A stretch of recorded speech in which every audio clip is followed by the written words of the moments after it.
Bueno, pues buenas tardes o buenos días para quienes lo vean de día. Seguimos entonces con estas aproximaciones al misterio de Jesús en un lenguaje que a mí me parece coherente y creíble, comprensible en la cultura actual, ¿no? Y hoy vamos a plantearnos una de las cuestiones que me parecen fundamentales en relación con la cristología, y es cómo es salvadora la muerte de Jesús, o qué significa, o cómo podemos volver a decir que la cruz nos salva. Nos suena desde hace cientos de años, y todos los textos de teología y el dogma y la liturgia, y de manera especial y fundante el credo mismo, tanto el credo corto como el credo largo, el símbolo de los 12 apóstoles, como el credo niceno-constantinopolitano, nos hablan en unos términos que hoy a una importante, me atrevería a decir, mayoría de cristianas y de cristianos, nos resulta bastante difícil de entender. Y es cuando decimos que Jesús murió por nuestros pecados y por nuestra salvación, o que estamos salvados por la muerte de Jesús. ¿Lo podéis entender? Pues yo creo que mucha gente que se cree sinceramente y se siente cristiana y quiere vivir su seguimiento de Jesús, este lenguaje le resulta francamente enigmático e incomprensible. Bueno, pues a mí me parece que la teología en buena parte consiste en desaprender, en un ejercicio para desaprender lo aprendido, pero esto pasa en todas las ciencias. Las ciencias avanzan a base de aprender a aprender, lo que conlleva también aprender a desaprender, para abrirnos a nuevos descubrimientos, o en el caso de la teología, pues a nuevos lenguajes, ¿no? Si hablamos en inglés, pues quien nos escucha en castellano no nos entiende, o si escuchamos en inglés no le entendemos. Tenemos que hablar una lengua, y cada lengua tiene su gramática, tiene su sistema de coherencia. Bueno, pues en el sistema de coherencia y en la gramática común de los creyentes de la cultura actual, esas expresiones apenas resultan ya comprensibles, y otras muchas de la teología, cuando hablamos de Dios en general, cuando hablamos de los dogmas en general, cuando hablamos de la Iglesia, cuando hablamos de Jesús, lo estamos viendo a través de estos temas de cristología. Eso tiene especial actualidad cuando queremos volver a decir de qué manera Jesús es salvación. Salvación significa salud. Salud, salvación. Salvar, sanar. ¿De qué manera la cruz nos comporta algo de salud, algo de salvación? ¿De qué manera podemos volver a decir con un sentido esa fórmula tradicional ya milenaria, ¿no? O bimilenaria, porque es el lenguaje de San Pablo, por ejemplo? Jesús murió por nuestros pecados y para nuestra salvación. Es verdad que la primera comunidad, muy pronto, San Pablo, y San Pablo es el primero que escribió, mucho antes que los evangelios, y San Pablo utiliza este lenguaje: Jesús murió por nuestros pecados para nuestra salvación. ¿Cómo es que llegaron los cristianos y las cristianas a decir eso del horror de la cruz? ¿Dónde vieron que la cruz podía tener esa virtud salvadora? Bueno, nosotros lo tenemos que decir, no necesariamente con las mismas palabras y de ninguna manera con las categorías y los esquemas mentales con los que ellos lo dijeron. Bien, pues este es el tema de fondo. Un primer punto sería la muerte de Jesús y las preguntas. ¿Qué preguntas suscitaron en los seguidores y las seguidoras de Jesús el hecho de la muerte de Jesús? Y lo primero que hay que decir es que la muerte de Jesús es un hecho histórico del que hoy prácticamente yo creo que nadie duda desde un punto de vista histórico.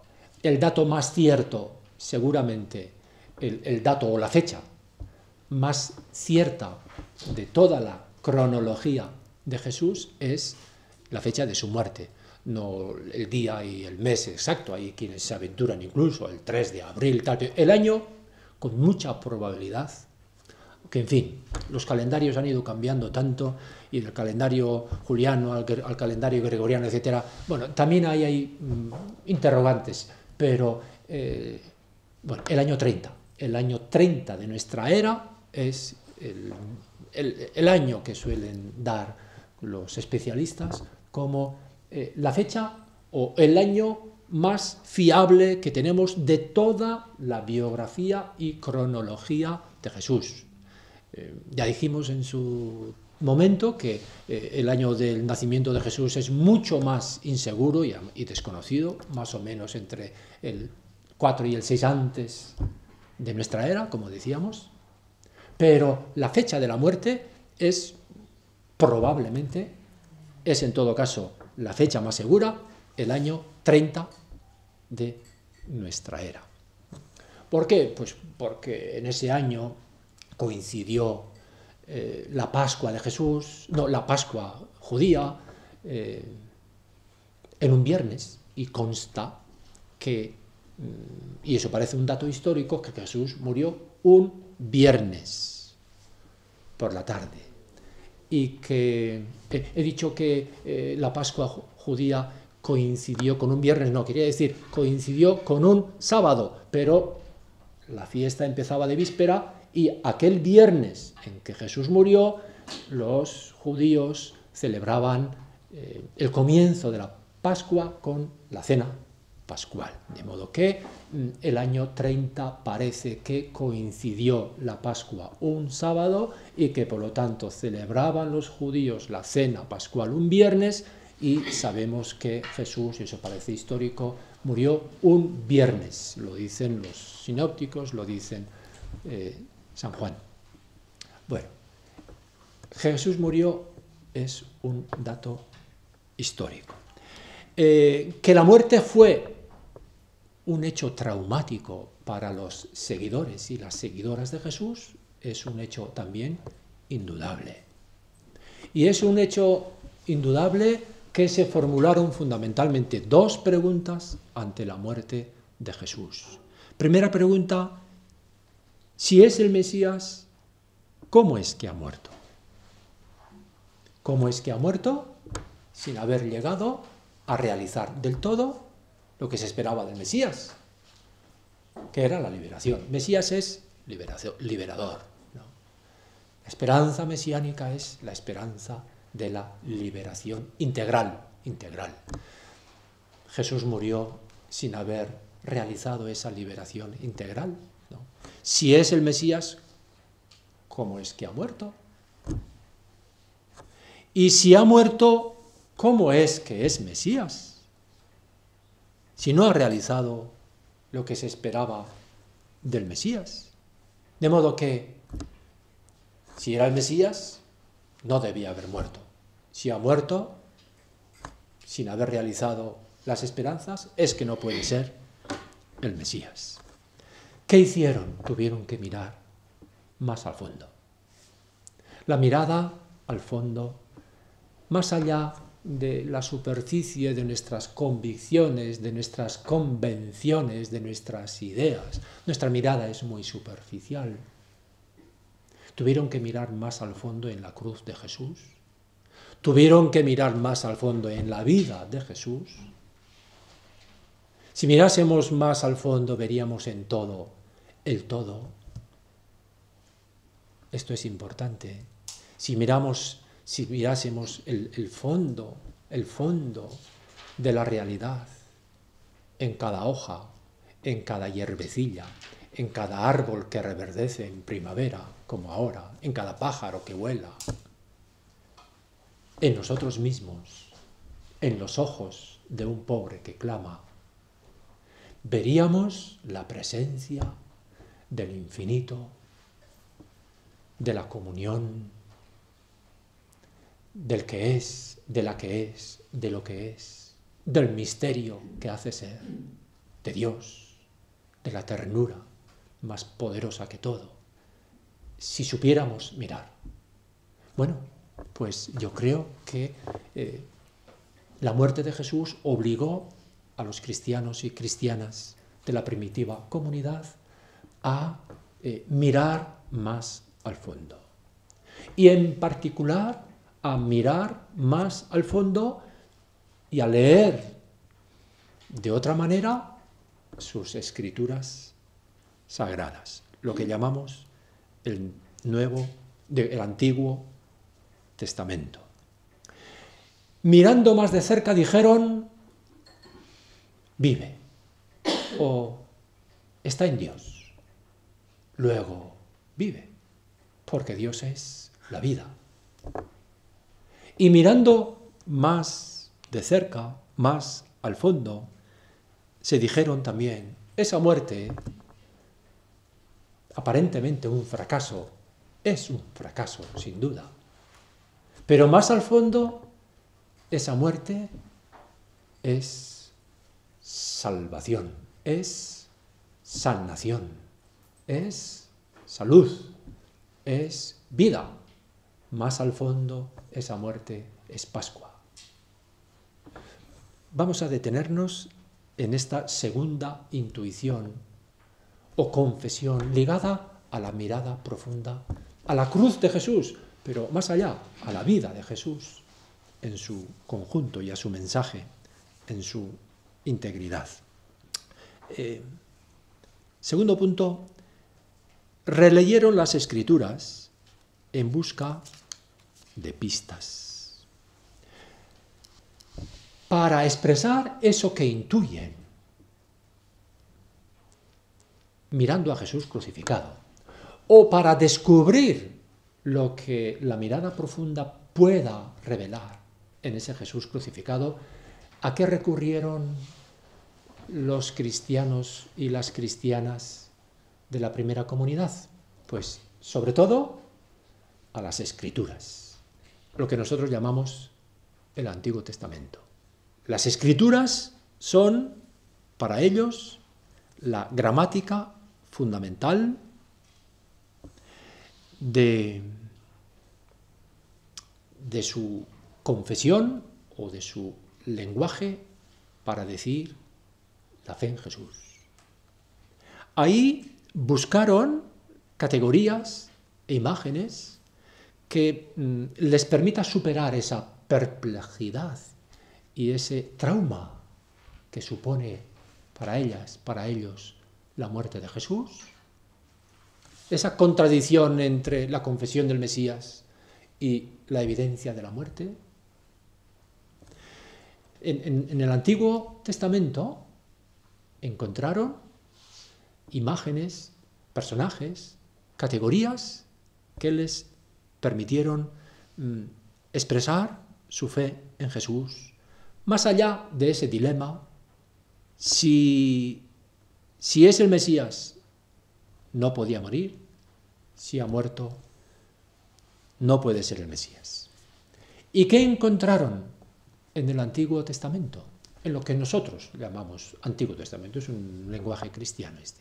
Pues encontraron, por ejemplo, y fundamentalmente, 3 figuras de personajes en los que el fracaso, el dolor, la muerte, podían ser compatibles, o al menos no ser incompatibles con la presencia de Dios en la vida de esos personajes.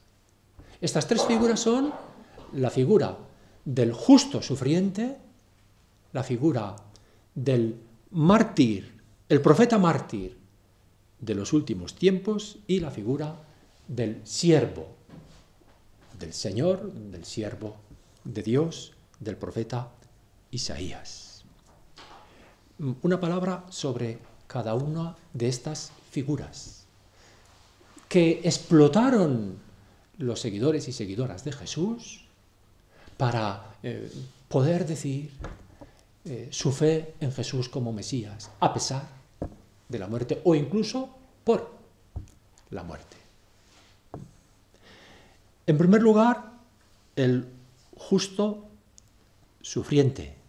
En los Salmos aparece muchas veces la figura de un justo que, a pesar de ser justo, y en una época en la que no creían todavía en la vida del más allá, donde Dios les premiará a los justos que sufren siendo inocentes en esta vida, esa categoría de la otra vida no existe en la época de los Salmos, ni mucho más tarde, ni en tiempo de Jesús, para una gran parte de los judíos creyentes. En los Salmos aparece la figura del justo sufriente. ¿Cómo es posible que Dios esté con ellos? ¿O cómo es que siendo justo sufra? ¿O que si sufre sea justo? ¿Cómo es posible?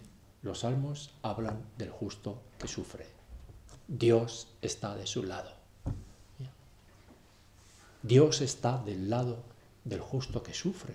Por lo tanto, Dios podía estar con Jesús, a pesar de ser acusado, condenado como reo y sufrir en la cruz.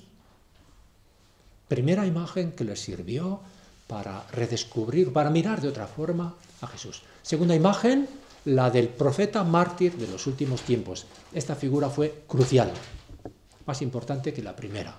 Existía la convicción entre los judíos de que habría un profeta de los últimos tiempos que Dios, o bien antes de su muerte, o incluso después de su muerte, Dios lo exaltaría. El profeta mártir, también justo, por supuesto, de los últimos tiempos, a quien Dios, en algunos casos antes de la muerte, en otros casos incluso después de la muerte, Dios le exaltaría o glorificaría. Esto lo utilizaron y explotaron, este motivo lo explotaron directamente los primeros cristianos para decir que Jesús es el profeta de los últimos tiempos. Seguramente Jesús se sintió a sí mismo como el profeta de los últimos tiempos. Y los cristianos y cristianas pudieron mirar en él, efectivamente, este es el profeta de los últimos tiempos, ha muerto, pero Dios le ha exaltado. La ascensión significa eso. O Dios le ha glorificado, o ha sido subido al cielo. La asunción y la ascensión es igual. O está sentado a la derecha de Dios, cuando pensaban que Dios se sentaba en un trono y a su derecha estaba el Mesías.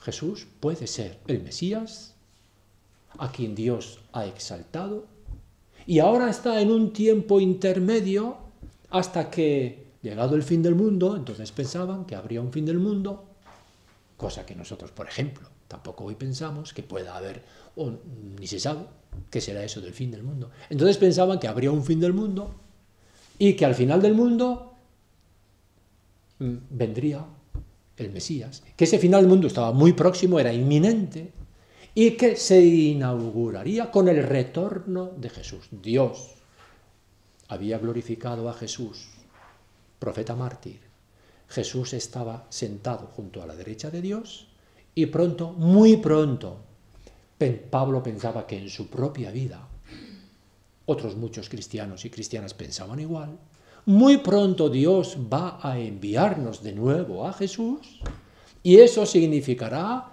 el comienzo del fin, eso significará la restauración, apocatástasis, de todas las cosas. Entonces se realizará definitivamente el mesianismo, que ahora parece suspendido, pero eso es una apariencia y es provisional. Jesús es el Mesías, o es el Hijo del Hombre, y volverá a dictar, por fin, el juicio definitivo, y con él llegará la liberación definitiva. La categoría del mártir profeta de los últimos tiempos. Y hay una tercera figura que también explotaron mucho. Es la del siervo de Dios que aparece en el profeta Isaías, el segundo profeta, Deutero Isaías, y que se expresa en los llamados cánticos del siervo. Ahí aparece el siervo, especialmente en el capítulo 53 de Isaías, como alguien herido, fracasado, cargado de dolores, un siervo doliente. Y al final del canto dice: nosotros le considerábamos castigado por Dios, pero eran nuestras culpas las que él llevaba. Eso está en el profeta Isaías. La figura del siervo ha dado mucho que hablar, no entramos ahora, pero se habla así en los cánticos del siervo. Este motivo o esta figura del siervo de Dios, del segundo Isaías, fue la categoría y la imagen que más les sirvió a los cristianos para decir que Jesús, crucificado, no solamente a pesar de la crucifixión y muerte, aparentemente un fracaso, sino precisamente por su muerte en cruz, es el Mesías. Claro, Jesús es el siervo de Dios, del que habla Isaías. Jesús es el que parecía castigado por Dios, la cruz era un castigo, una maldición. Jesús es el que ha sido maldecido por Dios de alguna forma, pero era por nuestros pecados. Si aparece castigado es porque lleva sobre sí nuestras culpas, nuestras iniquidades. Y Él es el que paga por nosotros, Él es el que expía por nosotros. Bueno, este es el lenguaje que utiliza Pablo muy pocos años después de la muerte de Jesús, una veintena de años después de la muerte de Jesús, o una treintena de años después de la muerte de Jesús. Pablo habla en estos términos. Jesús ha muerto por nuestros pecados. Jesús ha expiado nuestros pecados. Jesús es la víctima propiciatoria de nuestros pecados. Jesús es el siervo de Dios del que habla el profeta Isaías. Y el credo recoge esta misma expresión, ¿no? Por nosotros y por nuestra salvación. Y en muchos textos de los evangelios, de los hechos, y de manera especial en San Juan, pero también en Pablo se dice, bueno, era la voluntad de Dios. Así se han cumplido las Escrituras, así tenía que ser, era necesario, se ha cumplido la voluntad de Dios, se entregó por nosotros, o incluso Dios lo entregó para salvarnos. Bien, este lenguaje lo podemos seguir utilizando. Yo creo simplemente que hoy no podemos seguir hablando con estos términos. O si hablamos con estos términos, y es muy difícil cambiar el texto de los evangelios, lo tenemos que entender en otras claves. Y de alguna forma hacer un ejercicio de transportación, como cuando a un pianista o a una organista le pide, no, esto está en este tono, pero toca un tono más alto, ¿no? pues entonces automáticamente tiene que hacer la transportación, ¿verdad? Pues nosotros cuando oímos hablar de que Jesús murió por nuestros pecados, o que nos ha expiado, o que nos ha redimido, y eso aparece por todas partes, vamos a misa y escuchamos ese lenguaje cada vez, nosotros tenemos que hacer mentalmente pues ese ejercicio de transportación, como si estuviésemos traduciendo del español al inglés o a la inversa. Si uno está habituado a eso, pues no pasa nada. Escucha una palabra y entiende otra, o lo entiende en otra clave, como quien entiende el francés y bueno, pues lo puede traducir al castellano. Pero para quien está fijado a estas categorías de redención, expiación, víctima, sacrificio, pecados, por nosotros, por nuestra salvación, pues es un lenguaje absolutamente escandaloso y un obstáculo para seguir leyendo y para seguir entendiendo ahí algo que nos abre, que nos inspira, que nos consuela, ¿no? A mí me parece que es una cuestión fundamental. ¿Por qué no nos valen a nosotros hoy esas categorías que han servido durante 2000 años a una inmensa mayoría de cristianos? Pues señalaría como motivos 5. En primer lugar, no nos sirven esas categorías porque hablan de Dios en clave expiatoria.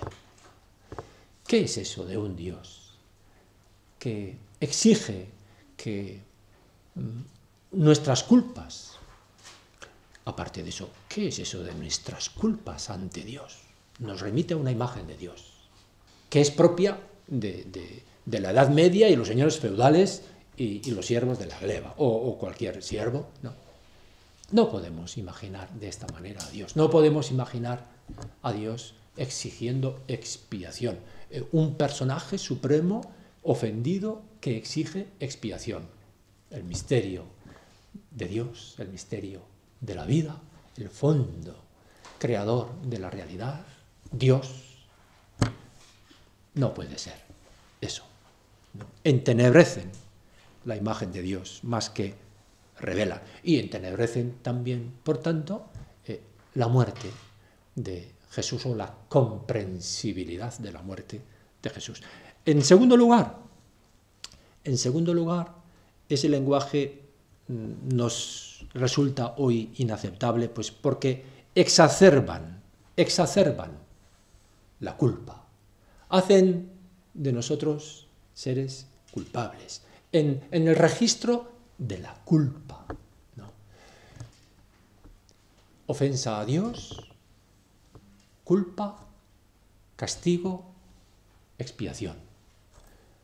¿Expiación o castigo? Castigo o expiación debido a la culpa. Y congruo, es decir, del mismo grado que la culpa.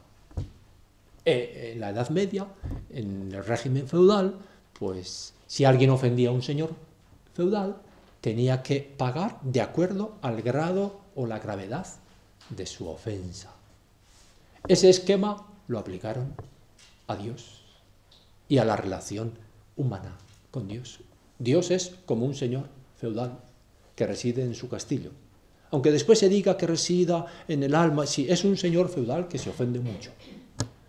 Y que la culpa humana, empezando por la culpa de Adán, que se nos atribuye a todos, porque todos nacemos en esa culpa, y por lo tanto Dios está airado con cada niño y niña que nace desde el momento en que nace, hasta que se le apliquen los méritos de la muerte de Jesús, y eso sucede con el bautismo. Ese esquema. San Anselmo, un gran teólogo inglés, benedictino, del siglo XI, pues formuló esta teología en los términos más rigurosos y aparentemente coherentes con la lógica de su época. Dijo en su famoso libro Cur Deus Homo, ¿por qué Dios se hizo hombre? ¿Por qué Dios se hizo hombre? San Anselmo de Canterbury. ¿Por qué Dios se hizo hombre? Pues para morir en la cruz. ¿Por qué murió en la cruz? Para expiar por nuestros pecados. ¿Y eso cómo? Pues muy sencillo. La ofensa humana a Dios había sido infinita. Una ofensa infinita requiere una expiación infinita. Si la ofensa es infinita y la expiación ha de ser infinita, no la podemos llevar a cabo los humanos. Nosotros no podemos lograr una expiación de una ofensa infinita. Nuestra expiación siempre sería finita. No. Dios podría expiar infinitamente, pero Dios no debe, porque es inocente. Dios puede expiar infinitamente, pero no debe, porque es inocente. El ser humano debe expiar infinitamente, porque es culpable, pero no puede, porque es finito. Entonces, ¿qué salida queda? Pues la salida que formula San Anselmo es, pues para eso Dios se hizo hombre, la segunda persona de la Santísima Trinidad se hizo hombre. En cuanto hombre, debe expiar. En cuanto Dios, puede expiar.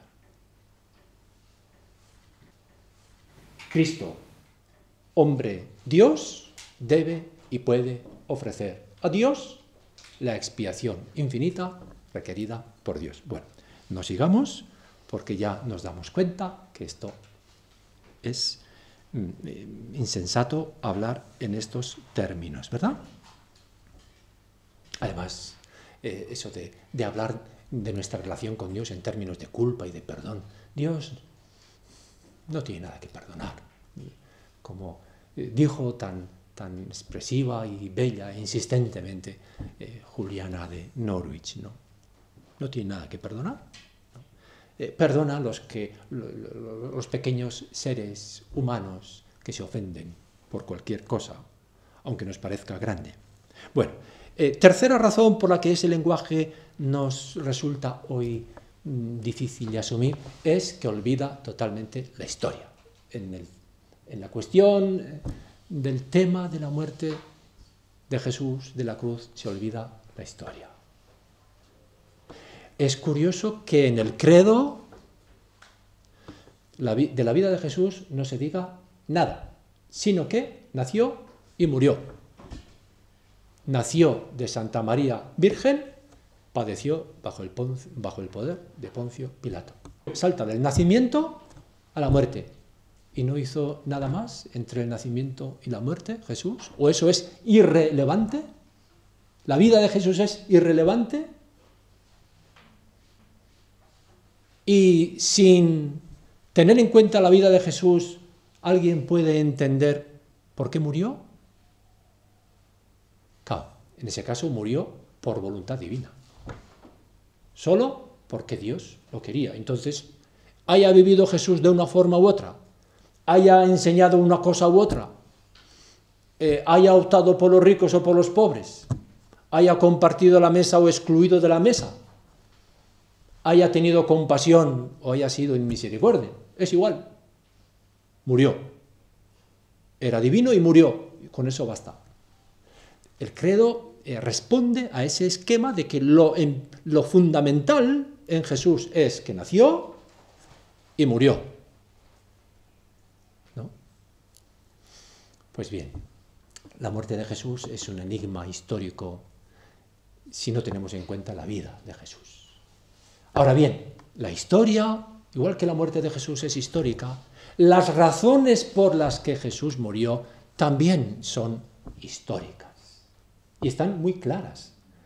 Para un historiador, pero para el exégesis actual, muy mayoritariamente, también están claras las razones por las que Jesús murió.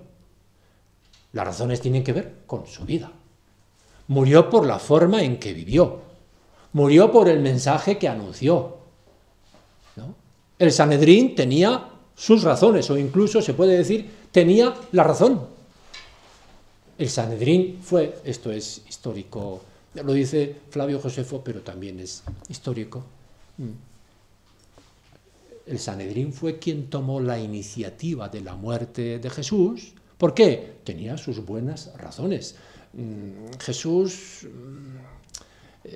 no es que cometiese un delito de pena capital, pero bueno, se permitía algunas libertades o muchas libertades que resultaban amenazas para el sistema religioso y político inseparablemente judío que el Sanedrín presidía y representaba. En concreto, Jesús hizo en lo que fueron ya los últimos días de su vida un gesto, el de la destrucción del templo. Hablamos de purificación del templo, no, fue un gesto profético simbólico de destrucción del templo, un gesto de destrucción del templo. Como el Sanedrín, la autoridad religiosa judía, que tenía una gran relevancia política igualmente, podía permitir que un profeta dijese que este templo no sirve para nada. Y sin templo, ¿qué hacemos? El templo es el corazón mismo del sistema religioso judío, en la mente del Sanedrín, formado en buena parte de los sacerdotes y de los principales sacerdotes, que vivían para el templo y vivían también, sobre todo, del templo, ¿no? Bueno, pues a esos decirles que este templo está de sobra, este templo va a ser destruido, este templo debe ser destruido, eso era intolerable, ¿no? Tenía sus buenas razones religiosas y políticas. Además, decían, este Jesús puede armarnos aquí un movimiento de sedición que puede provocar a su vez como reacción la intervención romana y puede acabar todo esto restándonos privilegios y libertades. De eso habían tenido una historia muy dolorosa y prolongada los judíos. Vamos a tomar medidas a tiempo, vamos a hacer que este hombre desaparezca, total, uno más que desaparezca, y así nos liberamos de riesgos. Lógica, la perspectiva del Sanedrín. Pilato, a su vez, tenía también unas razones.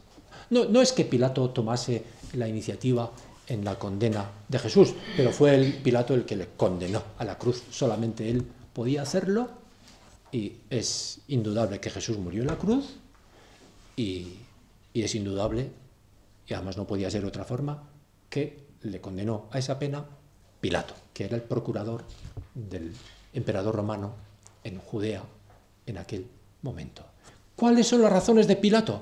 Pues las razones de Pilato son, bueno, no es que temiese mucho a un tal Jesús que venía de Galilea, bueno, tantos otros.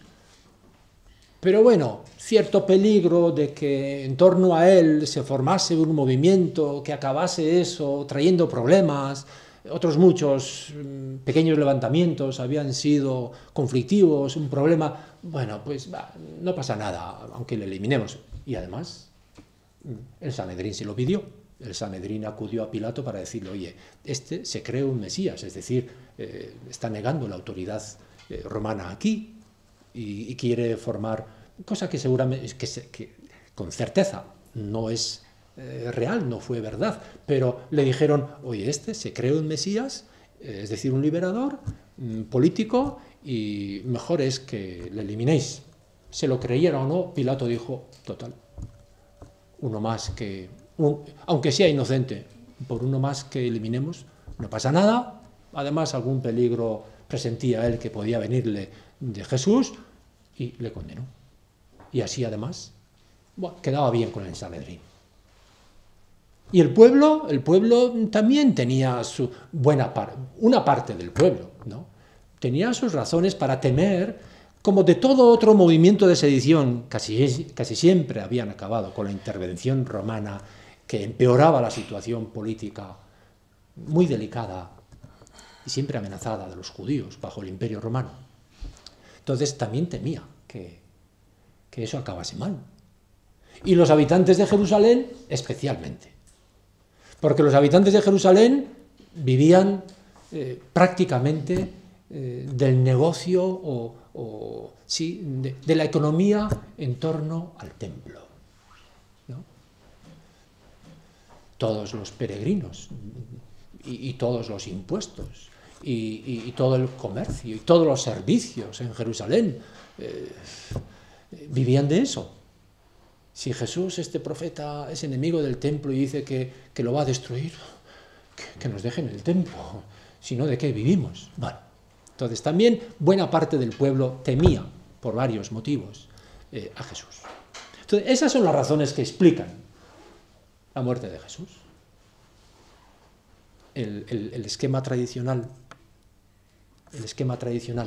de Jesús muerto por nuestros pecados, por voluntad divina, eso no es creíble. Cuarta razón por la que no es creíble, atribuye la salvación al sufrimiento y a la muerte como tales. Lo que salva en Jesús es la muerte, o es incluso el dolor. Y quinta y última razón, opera con una idea de salvación tradicional, pero que es muy individualista, espiritualista y escatológica, es decir, la salvación es la salvación en el más allá y el perdón de los pecados. Y eso tiene que ver con cada uno. Oye, yo salvar mi alma, hemos venido a salvar el alma. Y eso sucede en el más allá. Y el alma se junta con el cuerpo, al fin del mundo. Bueno, en esa teología cabe, pero en nosotros ya no cabe ese lenguaje. Pues bien, hablemos de otra forma. Paso al punto 3. Salvación. Una consideración sobre la salvación. ¿Qué significa salvación? La salvación significa que las cosas pueden ser de otra forma. La convicción profunda, la mirada, la experiencia honda de que la realidad puede ser distinta. Y es más, que ya es distinta. Que otro mundo es posible, que es posible el amor, la solidaridad, que son más fuertes que todo. Que los olvidados y los marginados tendrán quien los libere. Que todos los seres humanos pueden ser comensables de una mesa, de una gran mesa común, en la que todos puedan saciar su hambre. Que todos los seres humanos y todos los seres de la creación podemos ser realmente hermanos, hermanas, como intuía Francisco de Asís, que ya éramos, de hecho, aunque todo lo niega, que lo seamos. Que toda tristeza desaparecerá, que la última palabra no será la de la justicia, una sentencia de justicia por parte de un tribunal, pero que tampoco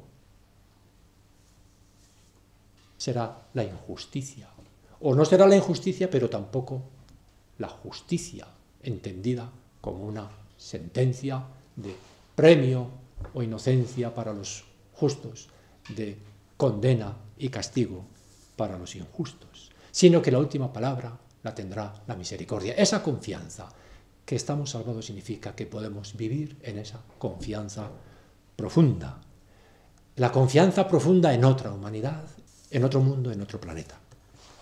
Pero no solo eso, sino que la salvación significa también que otro mundo es ya real. No solo que es posible, sino que es ya real. Que en el fondo, en la raíz, el mundo ya es así.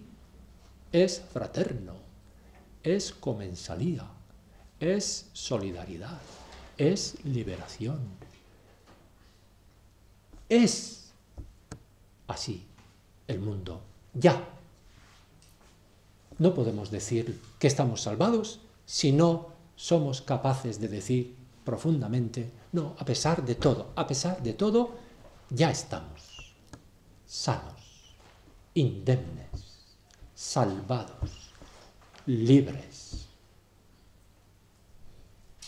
Que Jesús nos ha salvado, no podemos decir responsable y coherentemente si no es como una manera de confesar que sí, que en lo más hondo de nosotros estamos indemnes, sanos, enteros, liberados.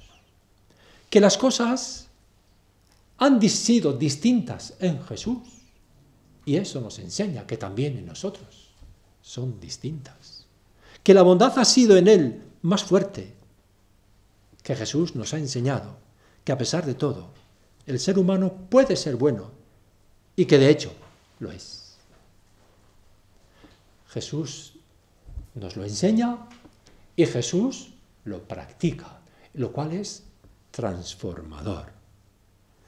La bondad de Jesús, la bondad de la vida de Jesús, la vida bondadosa de Jesús es creadora, como toda vida buena de cualquier ser humano o de cualquier ser, si queréis, es creadora. La vida de Jesús es el gran paradigma y la gran manifestación de esa creatividad sanadora y salvadora de la vida. Y la cruz de Jesús, como consecuencia que es de su vida, es también salvadora. Es lo que voy a decir en el cuarto punto. Nos salva la vida entera de Jesús. La vida de Jesús es lo que nos salva. O la vida buena, acabo de decir antes, de cualquier persona humana, es la que nos salva. Pero nosotros hablamos de Jesús como el gran ejemplo y la gran realidad de esa bondad creadora. No salva la mera encarnación. La teología oriental ortodoxa de la Iglesia del Oriente ha insistido en que lo que nos salva es el nacimiento o la encarnación antes del nacimiento es lo que nos salva. Nosotros somos seres finitos, creación distinta y esencialmente distinta de Dios, y el hecho de que Dios, otra esencia, asuma nuestra esencia o nuestra naturaleza en la unión hipostática de Jesús, en su encarnación sucede eso nos salva. Estamos salvados porque Dios ha asumido nuestra naturaleza en la encarnación de Jesús. La salvación es una especie de acontecimiento metafísico, ontológico, que tiene que ver con la encarnación de Jesús. Eso no lo entendemos. La teología occidental ha insistido en que lo que nos salva es la muerte expiatoria de Jesús, todo lo que he dicho antes. Que estamos salvados porque alguien, Jesús, el Hijo de Dios, ha asumido sobre sí todas nuestras culpas. Y la salvación consiste sobre todo en ser expiados de nuestras culpas. Pues bien, frente a eso hay que decir, porque esos dos esquemas no nos sirven ya. Hay que decir, es la vida buena, la vida verdadera, la que salva. Jesús murió por la vida que llevó, por el modo en que vivió, y es su vida y el modo en que vivió lo que es liberador, sanador, salvador. Su bondad creadora es la que nos salva.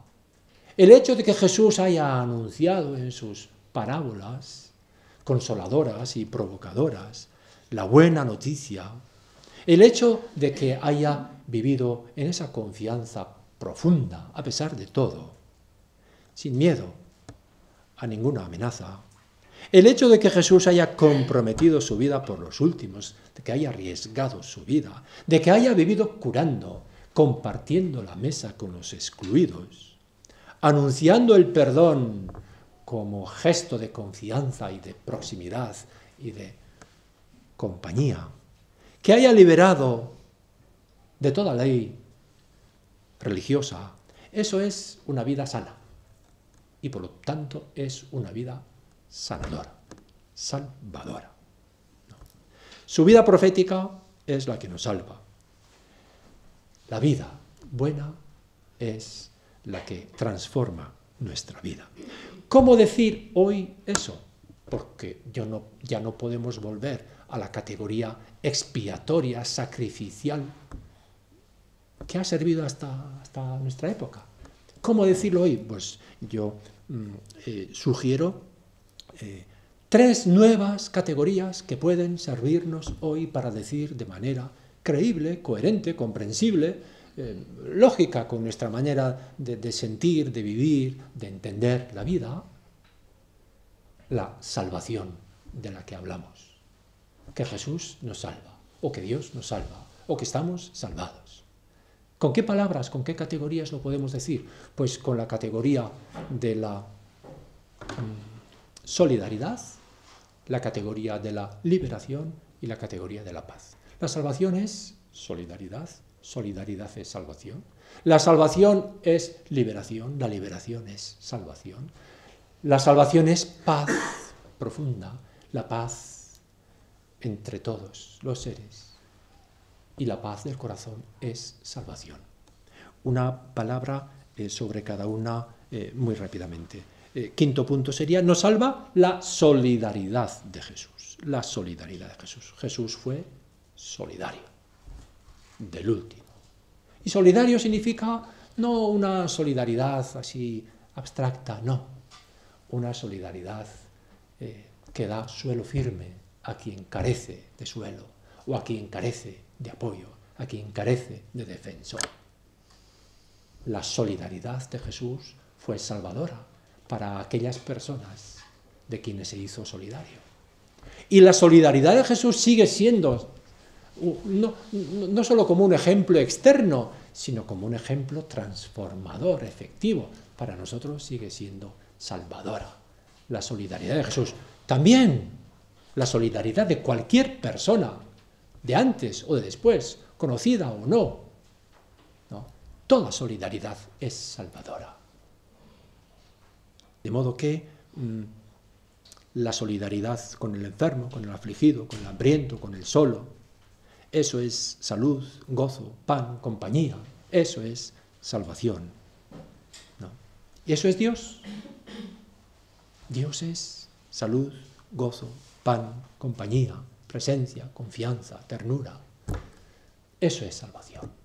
Eso es lo que en la muerte de Jesús vemos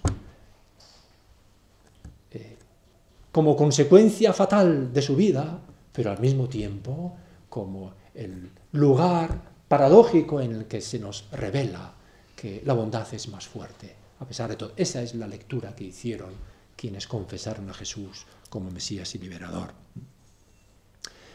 Sexto punto, segunda categoría, nos salva la libertad de Jesús. Nos sentimos muy atados, no nos sentimos libres, por dentro y por fuera. Las personas, los pueblos, los seres ansían liberación, necesitan sosiego, necesitan aliento para poder vivir, ¿no? Seguimos sintiendo esa experiencia profunda de la que habla Pablo. No hago lo que quiero y hago lo que no quiero. No somos libres. La libertad es un anhelo, es una aspiración, es una vocación, es un camino.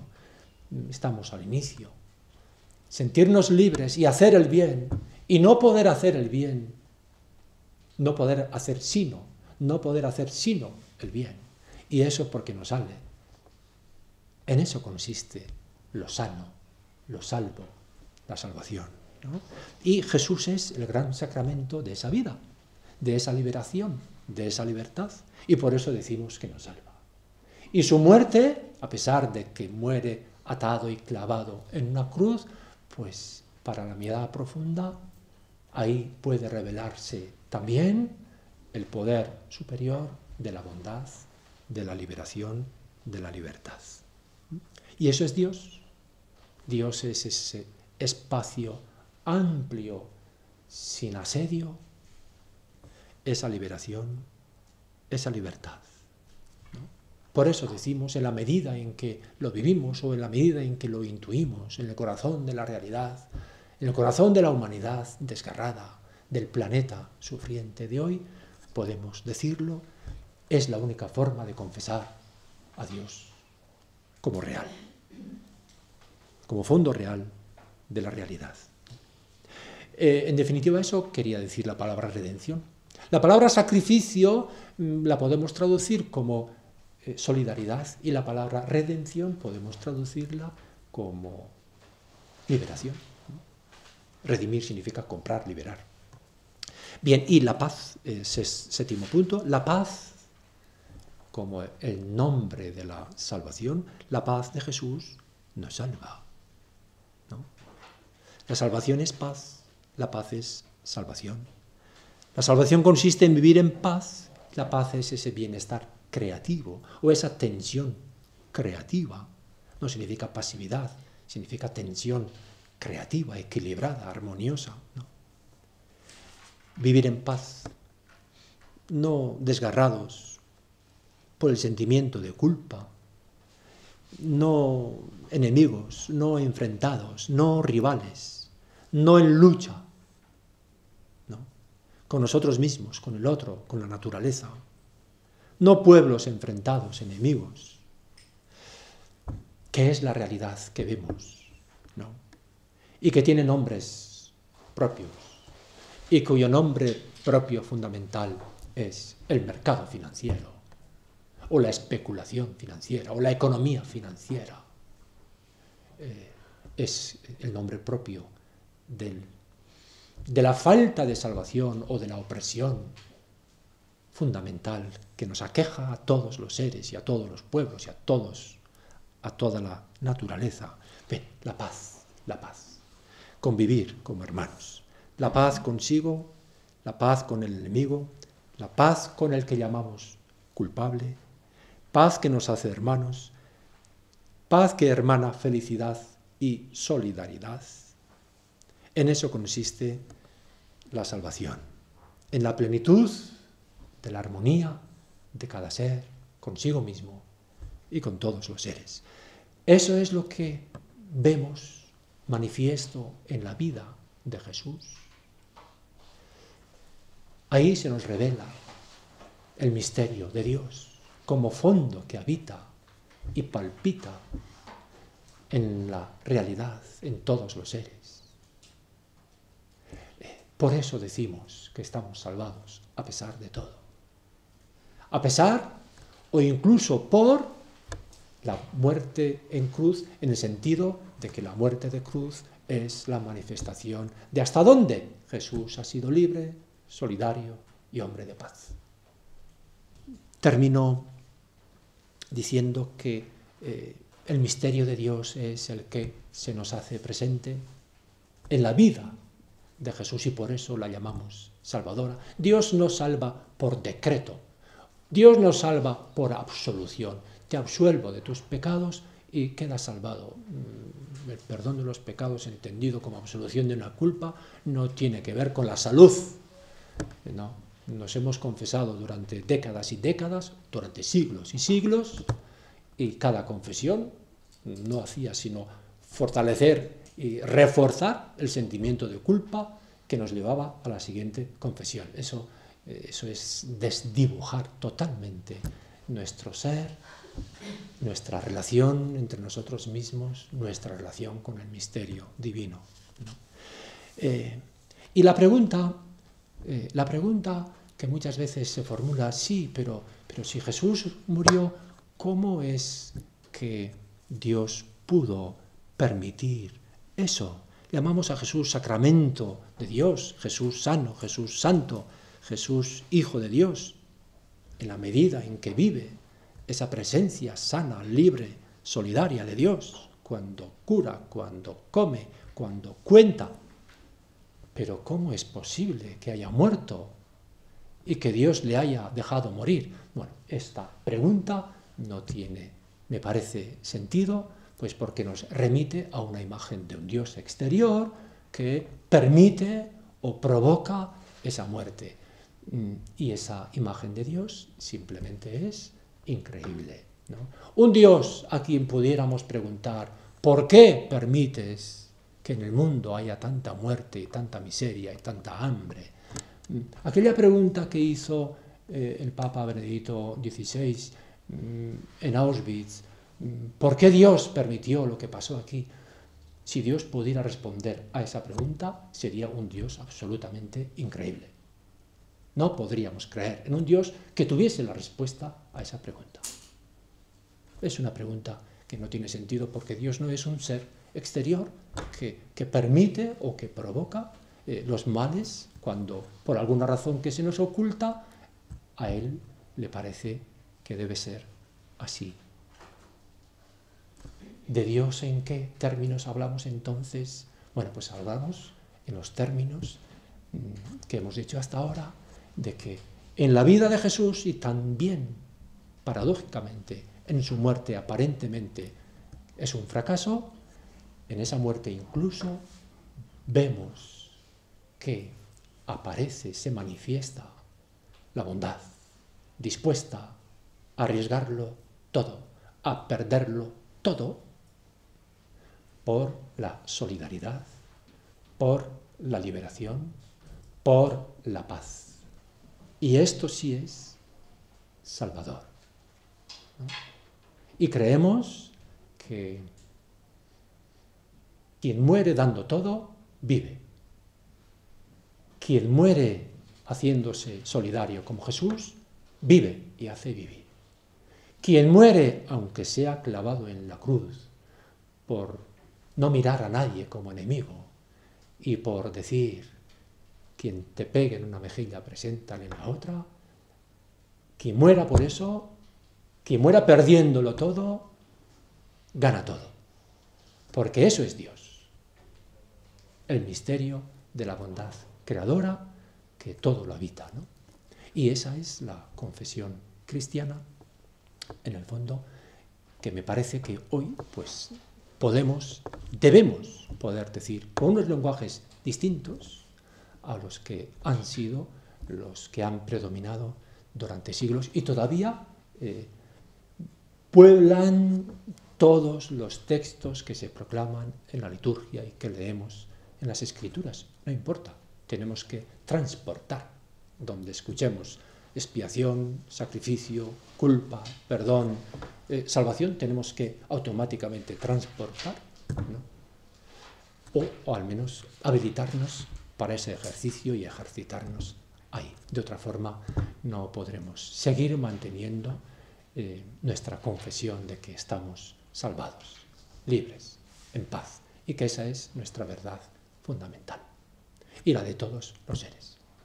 Bueno, pues gracias.